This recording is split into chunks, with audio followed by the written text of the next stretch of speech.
It's Mega Grace Hour on Vuma 103, exactly 6 minutes before Linda the game demanded Gabriel Sithole kanjalo nephindike ngalesi sikhathi suke sengithi bamba sengivala ke sengivala this morning as you're about to go out namhlanje emsebenzini bamba sengiyavala ekseni ufuna ukukhuluma nawe namhlanje usuhamba emsebenzini esikoleni ngithi nje bamba ke sengivala bafunda iBhayibheli in the book of Job eka Job 4 verse 10, James 4 verse 10, it humble yourselves before the Lord and he will lift you up. Zithobeni ebusweni benkosi khona yakuniphakamisa. Ufuna ukukhuluma nabantu namhlanje abahlushwa inkinga yokuphakama. Ayikho into eyingozi njengabantu abaphakeme.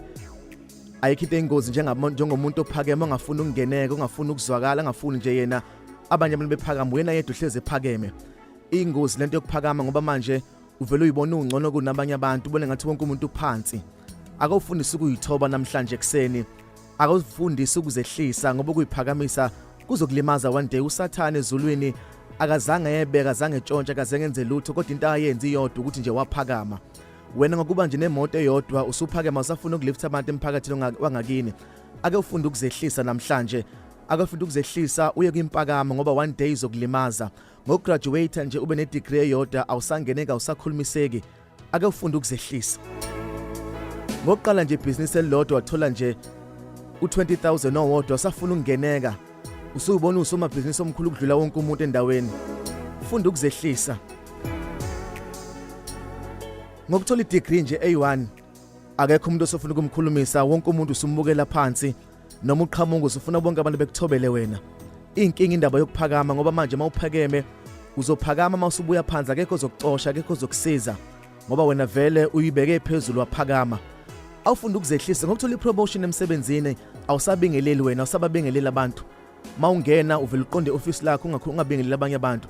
funda ukuzehlisa impakamo yalimaza usathane uLucifer wehlisa emhlabeni noma usathane wasuka kwiposition le position okuyona ngeke uhlele kuyona forever amatafula yazanga kujikela laba abantu kade ubabukela phansi yothini kubona amasushone phansi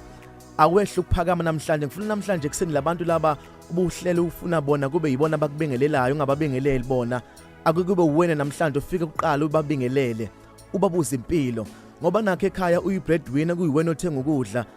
usuqhamuke ngathi uyinkosi ngathi wena uphakeme ukudlula wonke umuntu ke manje ngoba nakho uhlabelela kahle esontweni usufuna wonke umuntu ekukhothamele awufunda ukuzehlisa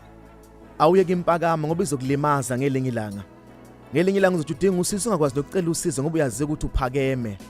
baningi abantu abalimele khona imishado elimele ngenxa yempakamo akekho ufuna ukuxolisa komunye ngenxa yempakamo khona amabhizinisi awile ngoba akekho umuntu ofuna ukuyocela usizo komunye ngoba enakhe ephakeme namhlanje ake wehle ulingane nabanye abantu siyazi nomuzo omuhle kodwa ake wehle ukhulume nomakhelwane ngoba nakho ingane zakho zonke ziye university ezabanye azile university usuphakeme kakhulu uNkulunkulu engayishintsha leyo nto within a twinkle of an eye funda ukusebenzisana nabanye abantu awufunda ukuzehlisa ulingane nabanye abantu uyeke impakamo izokulimaza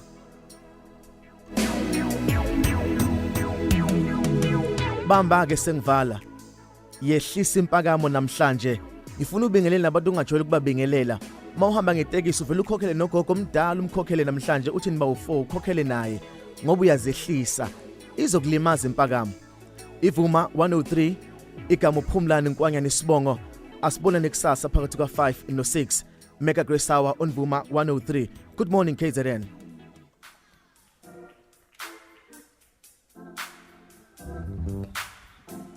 ikhona indawo ngena lamthimbeno omkhulu ngena ebukhosini ngena